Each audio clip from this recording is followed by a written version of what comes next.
الفاتحة. أعوذ بالله من الشيطان الرجيم.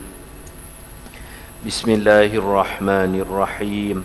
الحمد لله رب العالمين الرحمن الرحيم مالك يوم الدين إياك نعبد وإياك نستعين اهدنا الصراط المستقيم صراط الذين أنعمت عليهم غير المغضوب عليهم ولا الضالين آمين. السلام عليكم ورحمة الله وبركاته. الحمد لله رب العالمين وأفضل الصلاة وأتم التسليم على سيدنا محمد وعلى آله وصحبه أجمعين. رب اشرح لي صدري ويسر لي أمري واحلل عقدة من لساني يفقه قولي. سبحانك لا علم لنا إلا ما علمتنا إنك أنت العليم الحكيم. ولا حول ولا قوة إلا بالله العلي العظيم. اللهم أنت ربي لا إله إلا أنت خلقتني وأنا عبدك وأنا على عهدك ووعدك ما استطعت أعوذ بك من شر ما صنعت أبوء لك بنعمتك علي وأبوء بذنبي فاغفر لي فإنه لا يغفر الذنوب إلا أنت. Alhamdulillah, pada malam ini dapat kita sambung kuliah bulanan kita. Mudah-mudahan kita semua dikasihi dan dirahmati oleh Allah Subhanahu wa ta'ala. Kita sambung hadis ke-32. Rasulullah tidak boleh menerima sedekah, apatah lagi zakat. Sedekah Nabi tak boleh ambil, zakat lagilah tak boleh. عن عائشة رضي الله عنها قالت كان في بريرة 3 سنن خيرت على زوجها حين عتقت وأهدي لها لحم فدخل علي رسول الله صلى الله عليه وسلم والبرمة على النار فدعا بالطعام فأتي بخبز وأدم من أدم البيت فقال ألم أرى برمة على النار فيها لحم قالوا بلى يا رسول الله ذلك لحم تصدق به على بريرة فكرهنا أن نطعمك منه فقال رسول الله صلى الله عليه وسلم هو عليها صدقة وهو منها لنا هدية رواه البخاري ومسلم. Artinya daripada Aisyah radhiyallahu anha berkata, pada diri Barirah terdapat 3 sunnah, 3 pelajaran yang dapat kita pelajari dari seorang perempuan namanya Barirah. Barirah hamba abdi, kemudian dimerdekakan oleh Sayyidatina Aisyah. Sayyidatina Aisyah meniru sifat ayahnya Sayyidina Abu Bakar yang banyak bantu orang, beli orang, merdekakan. Antaranya selepas Barirah merdeka, Sayyidatina Aisyah merdekakan dia, beliau diberi peluang untuk memilih sama ada kekal bersama suaminya yang masih hamba atau fasakh pernikahan. Dia pilih fasakh. Dia nak bebas dari perhambaan dan bebas dari suami. Dia dengan suami dia hamba orang asalnya. Tuan tu kahwinkan hamba lelaki dengan hamba perempuan, dikahwinkan. Bila dia dah merdeka, dia tidak lagi terikat dengan tuan lama, tapi suami dia masih lagi. Jadi dia nak kebebasan mutlak. Dia tanya Nabi, boleh tak kalau dia minta fasakh supaya dia bebas sebebas-bebasnya, bebas dengan tuan, bebas dengan suami, tak mau balik dah rumah tu. Dia kena taat suami. Dia nak bebas sebebas-bebasnya. Dan kemudian ada soal kufu. Arab kata kafa'ah. Dia merdeka, suami dia hamba leceh. Suami hamba leceh. Suami rendah pada isteri. Dia minta fasakh, Nabi izinkan. Lepas fasakh, bebas lah. Tak terikat lagi dengan tuan, dengan suami apa semua. Dan dia mengusahakan perniagaan. Seorang perempuan yang berjaya dalam bidang perniagaan, Barirah ni. Selain itu, beliau ada menerima daging sedekah. Orang sedekah kat dia daging. Kemudian beliau menghadiahkan daging itu kepada Rasulullah sallallahu alaihi wasallam. Daging hak tu lah juga orang bagi kat dia sedekah, dia bagi kat Nabi hadiah. Jadi benda yang sama boleh bertukar hukum bila bertukar cara pemilikan. Tabaddulul milk katabaddulil ain. Perbezaan cara pemilikan seperti perbezaan barang. Barang-barang tu lah seketui daging, orang bagi kat dia sedekah. Dia tak mau makan, dia bagi kat Nabi hadiah. Jadi hadiah halal Nabi makan. Halal Nabi makan. Bukan lagi daging sedekah. Dia dah bertukar dah. Transaksi yang lain.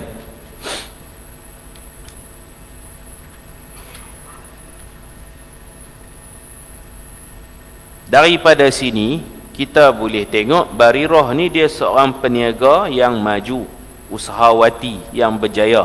Lepas dia merdeka tu, berniaga jadi orang kaya. Tapi orang bagi daging kat dia sedekah. Orang kaya pun boleh dapat sedekah, tak salah. Sedekah yang dimaksudkan ialah sedekah sunat, sumbangan. Boleh bersedekah walaupun kepada orang kaya. Sedekah tu ada dua jenis. Satu sedekah wajib, zakat. Zakat tak boleh lah. Yang kedua, sumbangan lah, derma. Sedekah dengan maksud sumbangan, orang kaya pun boleh terima. Sebab tu dia terima daging orang sedekah kat dia, dia terima, dia tak tolak. Dia bawa pergi rumah Rasulullah, dia kata hadiah. Hanya Rasulullah dan kaum kerabat Rasulullah saja tak boleh terima sedekah dengan zakat.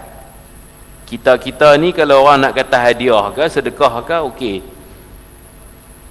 Kadang-kadang orang ni dia jaga juga bahasa. Dia kata, ni saya nak bagi apa-apa, dia nak bagi buah durian, dia kata ni hadiah. Ni nak kata sedekah tu, kata apilah apa pun, terima Orang bagi sumbangan tu dipanggil sedekah sunat. Nak kata hadiah ke, nak kata sedekah ke boleh. Cuma bila zakat kena hati-hatilah. Nabi pernah cerita ada seorang bersedekah, ingat elok, bersedekah pada waktu malam. Malam ni dia tersilap, dia bagi dekat pencuri, kawang. Dia nampak macam susah pakai compang-camping, dia kata aku sedekah kat hang. Pencuri pun tak jadi curi, malam tu kenyang dah. Esok dia pergi kedai kopi, orang duk sembang-sembang, orang duk mengata kat dia. Orang kata semalam ada orang kaya mana tak tahu, tak nampak muka. Dia pergi bagi sedekah kat pencuri.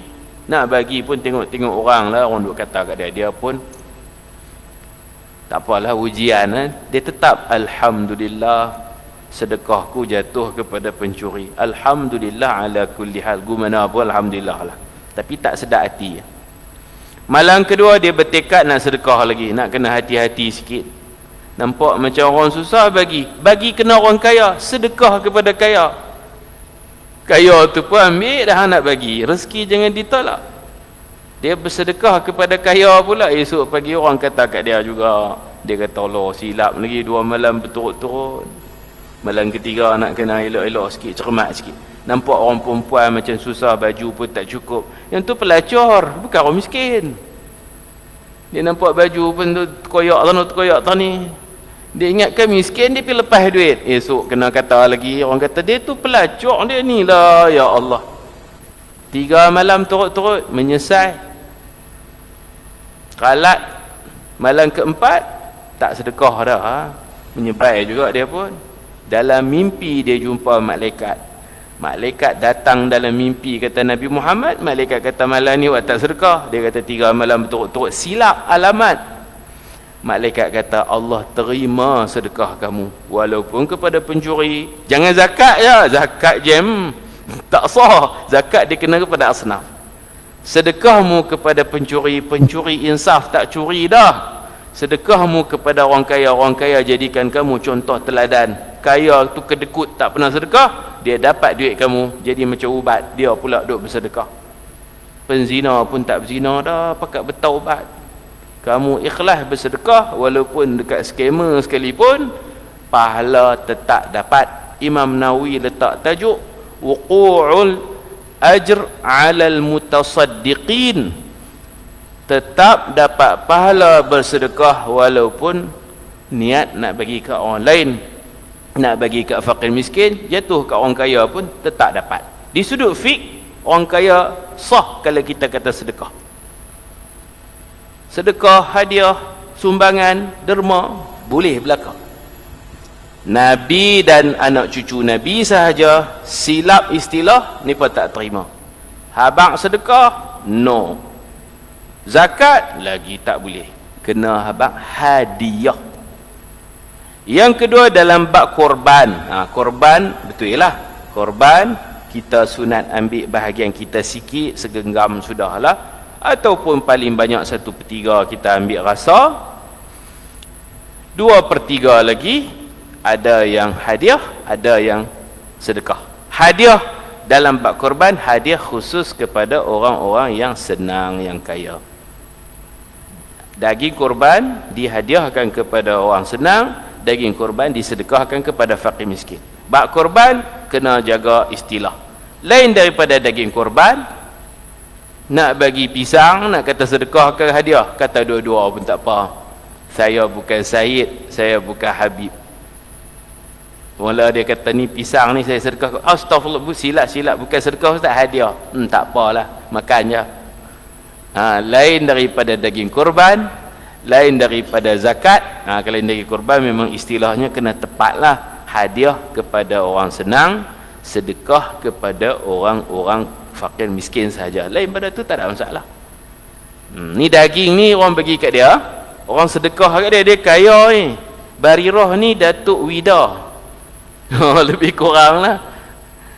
Yang ku putih itu perempuan lah, kaya. Ku putih itu kan orang perempuan kaya lah tu, orang senang.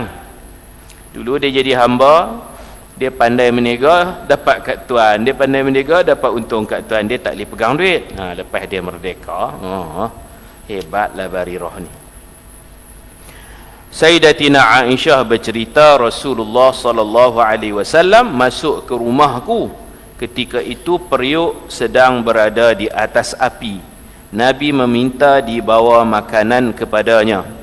Maka diberikan kepada Nabi sekeping roti dan lauk yang disediakan di rumah. Macam jeruk-jeruk gitulah, minyak zaitun apa semua. Minyak zaitun tu bagi Nabi lauk dah tu. Jeruk timun buat tu kan. Lauk dah bagi Nabi. Ala kadar apa yang ada. Masam, cuka. Nabi kata sebaik-baik lauk tu cuka. Sebaik-baik lauk cuka apple, cuka macam-macam lah. Masam, baik untuk kesihatan. Jadi Nabi, isteri Nabi angkat roti dengan cuka, dengan minyak zaitun, dengan jeruk-jeruk tu lah, aduk makan selalu lah. Nabi nampak ada daging tadi, burmah. Burmah ni sup daging. Burmah. Mereka buat sup potong ubi apa semua, sup macam kita duk buat lah, itu dipanggil burmah. Lah ni pun kalau kita pergi Mekah, kita tanya burmah, burmah tu sup, kan ada apa? Sup daging ketul-ketul. Jadi Nabi heran pasal apa ni tak angkat mai daging kuah sup tu dekat aku, mai angkat roti kosong ni. Baginda bertanya, bukankah tadi aku melihat ada lauk daging di dalam periuk yang di atas api tu, ni peperangat lah, memasak bagi panas, bawa tak angkat mai? Mereka menjawab, bahkan wahai Rasulullah, daging memang ada, itu daging yang disedekahkan kepada Barirah, kemudian beliau menghadiahkan ke rumah Nabi. Jadi orang sedekah kat Barirah tu jadi sejarah je lah, hak lepas-lepas lah dia hadiah kat kita. Maka kami tidak mahu menjamu kamu dengan daging itu. Isteri-isteri Nabi pun warak, tak maulah jamu kok haram ke, satgi Nabi makan benda haram. Rasulullah SAW bersabda, daging itu disedekahkan kepadanya dan untuk kita menjadi hadiah. Angkat mai lah aku nak makan, pergi cedok mai, hadiah bukan lagi sedekah. Benda-benda yang sama tapi dia tukar transaksi. Macam kita lah pergi beratok di pasar raya, orang depan kita beli arak, dia bayar duit, tak apalah, duit dia masuk lah, cashier tu simpan dalam laci apa semua, satgi kita pula bayar duit kita besar, duit baki dia ambil duit kawan hak beli arak tadi, kita tak mau nak duit lain lah, kita tu duit baki bukan duit arak. Duit kita halal, kita bayar duit 100, kita beli RM70, RM30 lagi kita duk perhati tadi, duit merah-merah hak beli arak bagi kat, tak mau duit tu, tak mau, astagfirullahalazim.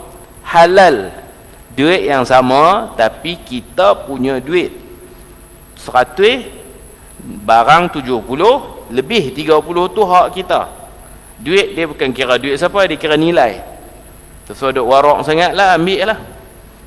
Gitu. Kalau nak warak jangan belilah di kedai-kedai yang jual arak tu. Kalau betul-betul ni jangan beli, kalau beli terima je lah.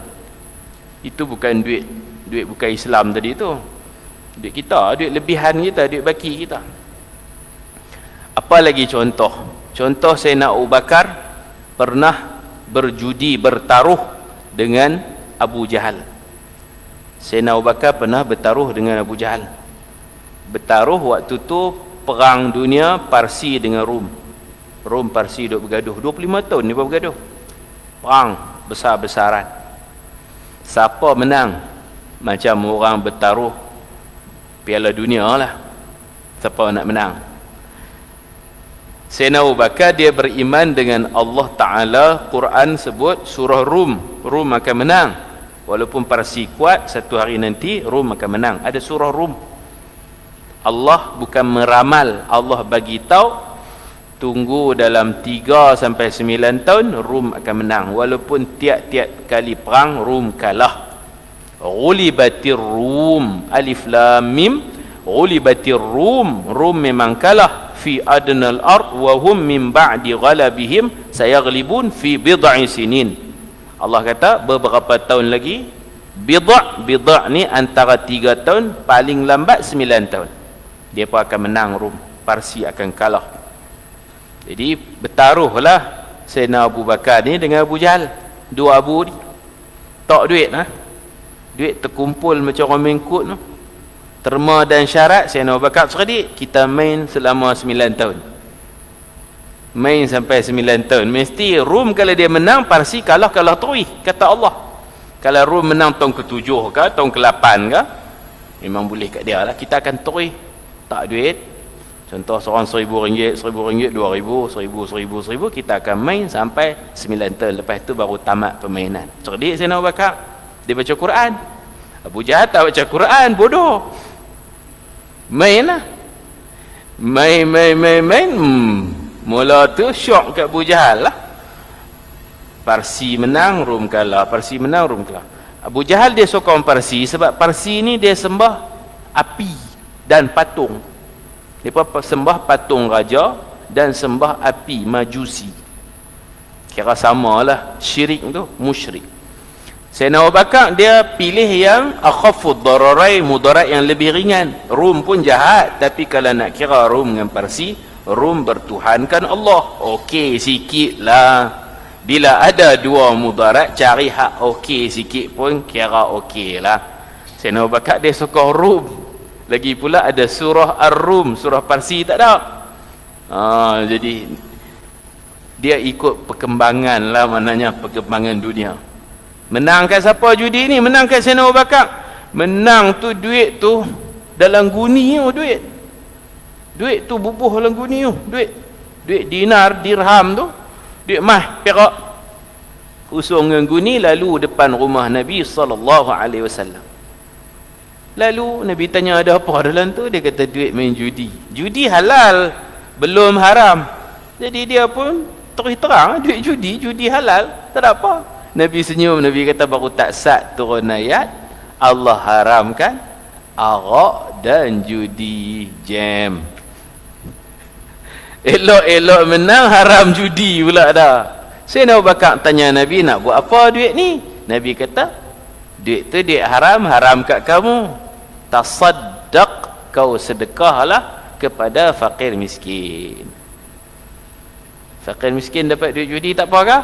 Dapat, tak apa, pasal dia panggil duit tak patuh syariat, boleh digunakan untuk maslahat orang-orang fakir miskin ataupun untuk orang ramai.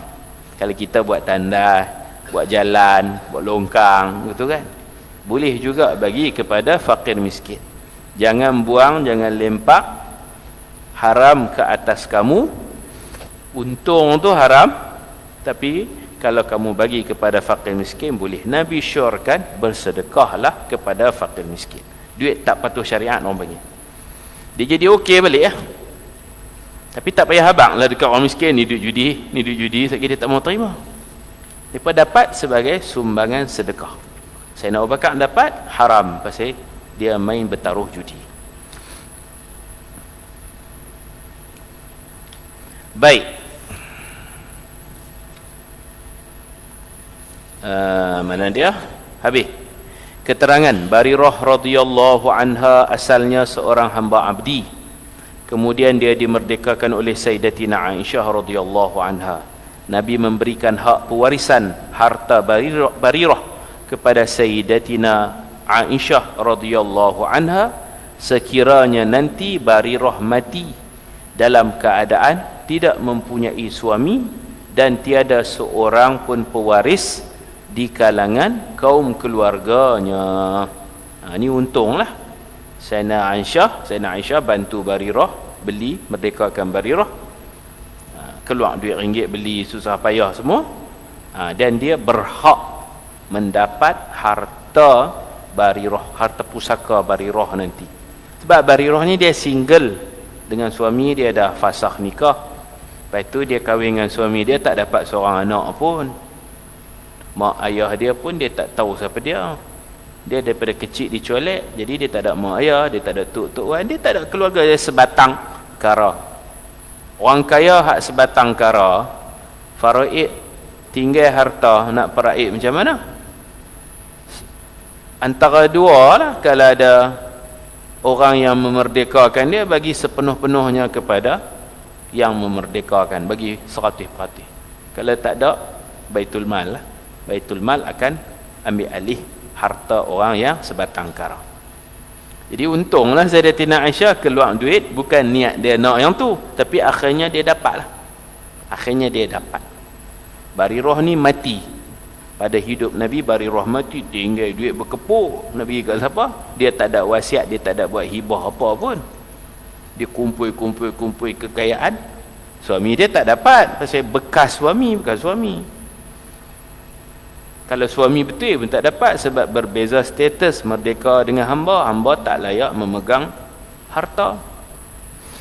Hari dia meninggal dunia tu, tuan dia hak lama mai duk mengaku kata boleh kat aku harta Barirah dapat kat aku bekas tuan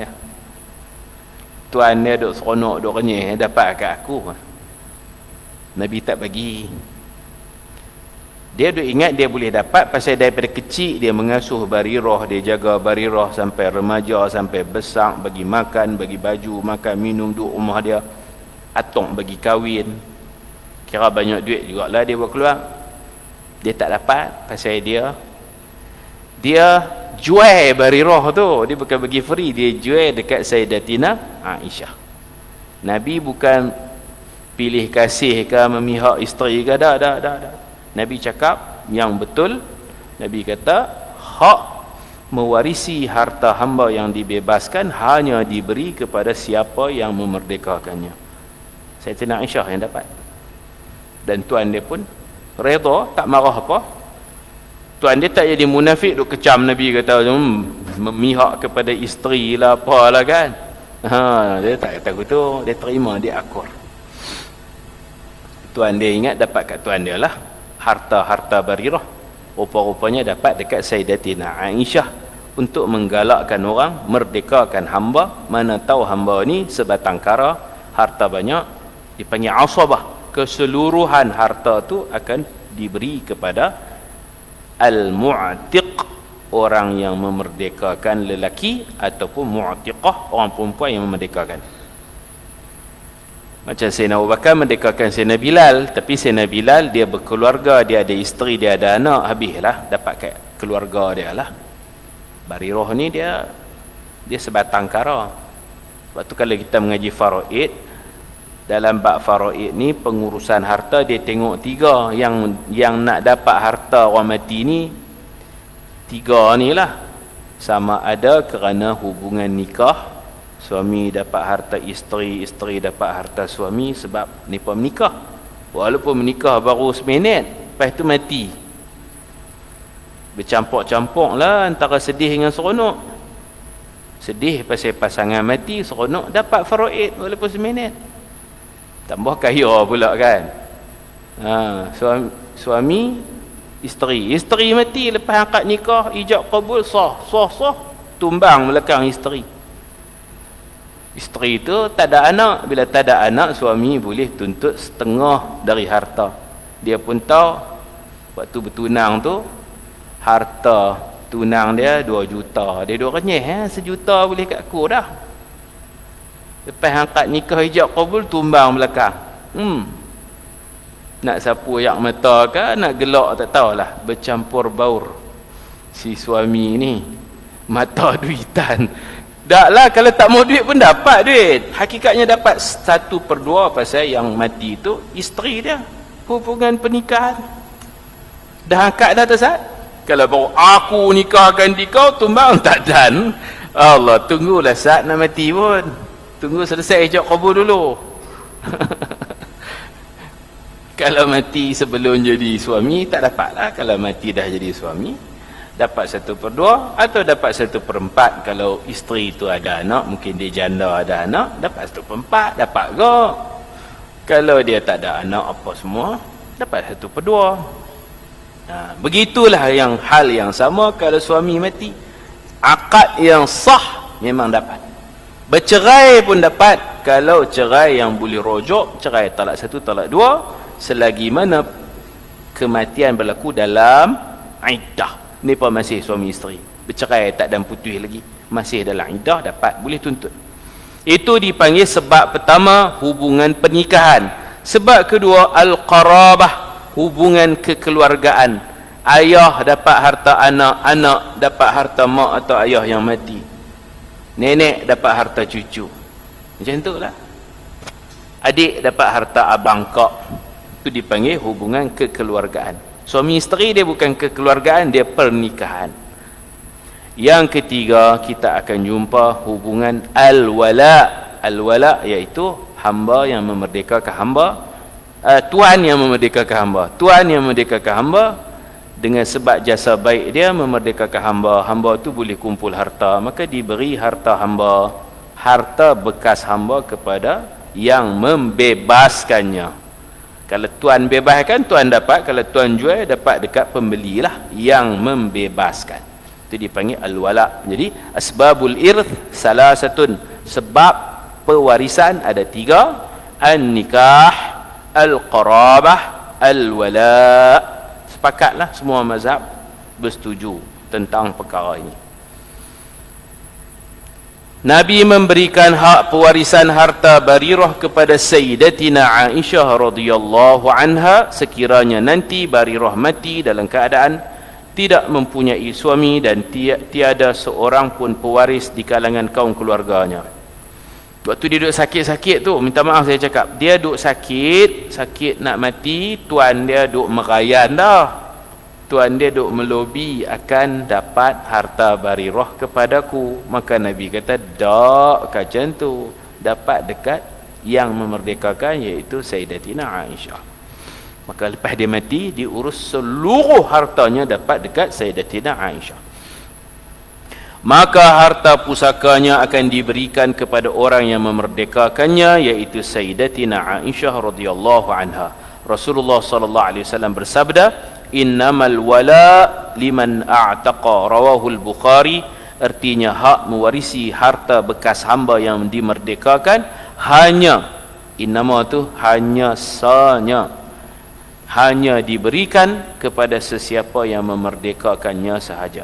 Selepas merdeka, itu yang pertama tadi. Yang kedua, pelajaran kedua, selepas merdeka dia diberi pilihan oleh Nabi SAW sama ada terus tinggal dengan suaminya yang masih hamba atau memilih fasah nikah. Lalu dia memilih dirinya, yakni fasah nikah. Kemudian Nabi menyuruhnya ba'iddah. Iddah tu tak iddah fasah ke, terbuih talak ke, pisah ke mana pun ada iddah. Semua bentuk perpisahan, sama ada talak atau fasakh atau khulu'. Khulu' ni belah isteri buat bayaran tuntut cerai. Suami pun cerai dengan bayaran yang diminta oleh suami dan dipersetujui oleh hakim. Bayaran yang munasabah. Jadi dia dapat bayaran tu, dia cerai. Apa jenis cerai pun ada iddah. Hanya satu cerai tak ada iddah, iaitu suami baru kahwin, tak setubuh lagi dengan isteri, cerai. Cerai at-talaq qabla ad-dukhul. At-talaq qabla ad-dukhul, cerai sebelum bersetubuh. Hak tu Quran kata perempuan tu tak ada iddah. Bila tak ada iddah, tak boleh rujuk dah lah. Nah, tu satu tu je. Cerai sebelum bersetubuh ada 2 hukum. Yang pertama, mas kahwin yang disebut dalam akad tu tak jadi keseluruhan. Mas kahwin hanya setengah. Waktu akad sebut RM666 tunai. Jadi nipah bercerai tak setubuh lagi. 333 lah daripada 666 RM666. Rupa-rupanya mas kahwin jadi RM333. Belah perempuan kena pulangkanlah 333 balik. Kena pulang semua, minta apalah, merajuk ambil semua. Ambil semua, aku tak mau apa, bagi semua. Ataupun belah laki ni pula, tak apalah ambil tak payah duk pulang-pulang lah. Quran kata, illa an ya'fu alladhi biyadihi 'uqdatun nikah, kecuali memaafkan. Belah laki kata tak payah pulang, ambil lah. Atau belah perempuan kata, saya tak mau bagi setengah, saya nak bagi semua. Kalau duk bergaduh bab tu pula, kacau pula. Dia selalunya sebelah pihak ajalah. Belah perempuan nak bagi semua 666, tak kelapak ambil lah semua. Ataupun belah lelaki kata, ambil lah semua. Macam tu. Hak jenis macam tu lah. Kan? Kalau tak cakap macam tu, memang belah perempuan kena pulangkan setengah lah. Setengah daripada isi kahwin, mas kahwin. Satu.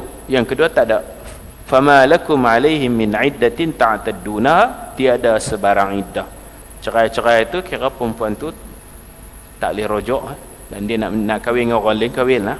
Dia tak terikat dah dengan suami pasal baru kahwin, setubuh pun tak lagi. Bukan mesti baru, kadang lama lah ni perkahwin gantung tak setubuh kan. Perkahwin, akad nikah setahun tak pernah bersetubuh, nak mengaji lagi ke apakah, nak jaga badan takut mengandung, tak pernah bersetubuh. Jadi orang yang dah kahwin tak setubuh lagi. Kalau cerai, tidak ada iddah ke atas perempuan, dan sebelah pihak suami berhak dibayar separuh dari mas kahwin. Hak tu je lah, tak ada iddah. Hak lain semua ada iddah. Kalau mati memang ada iddah. Setubuh tak setubuh, suami mati, walaupun tak setubuh, yang tu iddahnya tetap 4 bulan 10 hari. Itu mati, bukan cerai. Mati tetap 4 bulan 10 hari, walaupun belum setubuh.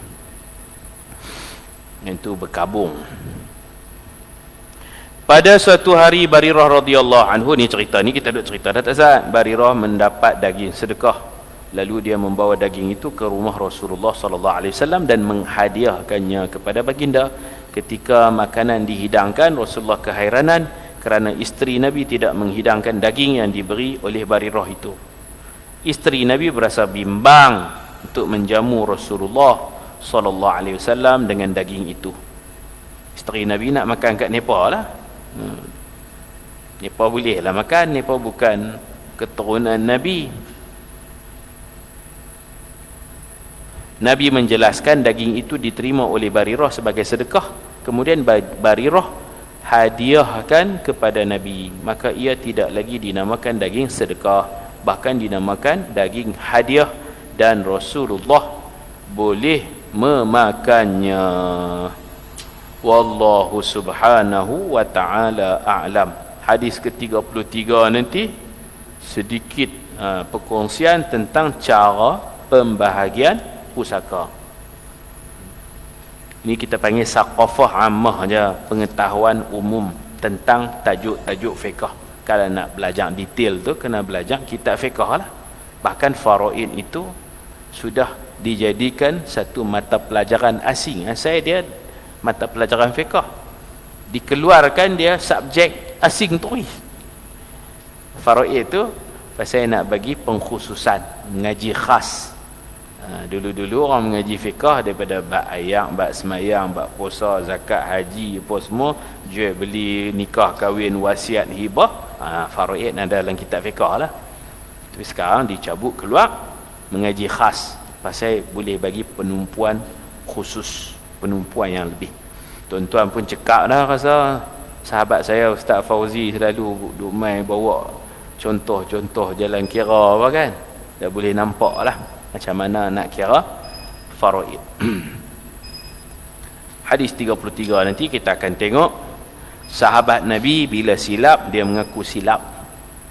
Dia suruh rujuk kepada orang yang lebih berpengetahuan, yang lebih arif. Ada sahabat Nabi yang bidangnya bidang suara, bidang tarannum, bidang qiraat. Orang pergi tanya faraid dekat tok guru Quran. Memanglah faraid itu adalah Quran. Ayat Quran ada ayat faraid, tapi nak faham menyeluruh tu kena mengaji pengkhususan faraid. Dah orang tanya dia pun jawab, dan dia suruh semak jawapan dekat Ibnu Mas'ud, sebab Ibnu Mas'ud ni memang alim fiqh dan faraid. Hampa pila tanya tok guru tu Ibnu Mas'ud, dia semak kok aku silap ke? Bila disemak ternyata silap sungguh. Lepas tu dia kata jangan tanya dah faraid kat aku. Kalau nak tanya idgham ma'al ghunnah ke, nak tanya jiharkah ke, jerkah ke, tak apalah. Lagi Ibnu Mas'ud duk hidup hampa mai tanya aku tak kena. Aku duk agak dah, aku rasa tak kemas, rasa macam salah. Dan dia mengaku dia tak erti. Itu nama Abu Musa al-Ash'ari radhiyallahu anhu yang Nabi puji. Lidah dia, suara dia seperti seruling dari seruling keluarga Nabi Daud. Dia orang Yaman, suara sedap. Sayyidina Abu Musa al-Ash'ari. Dia merendah diri, dia tawaduk, dia mengaku kekurangan diri dia, tapi dia hebat dalam bab Quran, dia hebat. Beberapa kali Nabi suruh dia baca Quran, Nabi nak dengar. Dia kata Quran turun kat Nabi, patut Nabi baca kat saya. Nabi kata tak, hang baca. Aku suka dengar suara hang, sedap, lemak merdu, sedap, baca. Dia baca sampai satu ayat Nabi terqayak.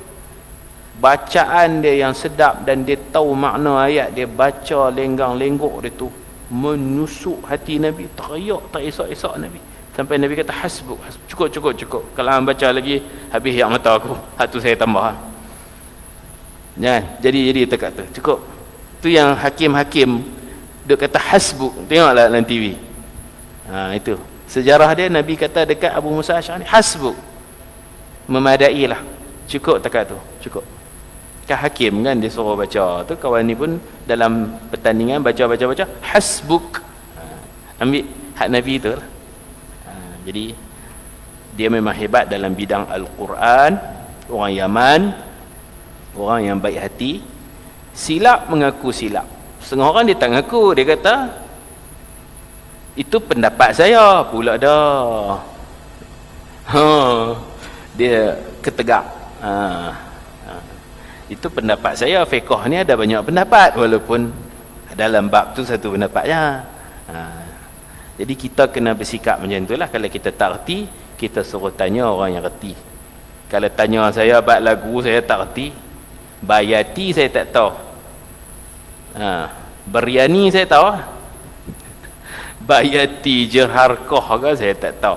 Takat mat hak biasa-biasa idgham hukum nun mati min mati tu tahulah. Hak lebih-lebih tak pandai, bukan kita bidang kita. Mai tanya bab-bab tu jam gagah jawab sekali silap pula. Kita kata tanya ustaz sekian-sekian, dia ni membidangi bidang Quran. Hak ustaz Quran pula jangan tanya bab-bab hukum hakam. Dia kalau dia gagah jawab sekali silap, dia kata tanya ustaz sekian. Faraid, tanya dia ni. Dia ada orang-orang tertentu. Bukan semua orang reti semua benda. Wallahu subhanahu wa ta'ala a'lam. Wa sallallahu ala sayyidina Muhammad wa ala alihi wa sahbihi ajma'in walhamdulillahi rabbil alamin. Malam ni saya ada bawa juga tuan-tuan, ini borang untuk sumbangan dana bagi menyiapkan masjid Ma'had Taujih Islami, masjid kita peringkat akhir lah, untuk pasang mozaik dan juga kapet, wiring, peralatan elektronik ni, dan tandas bilik air di luar tu tak buat lagi. Jadi kita perlukan lagi dana untuk menyiapkan masjid. Jadi saya ada bawa flyers ni, tuan-tuan boleh ambil, saya tinggal di hadapan ni. Dan juga sumbangan tuan-tuan ni kita akan bacakan tahlil dan juga Al-Quran, zikir pada bulan Ramadan nanti insya-Allah. Jazakumullahu khairan katsira.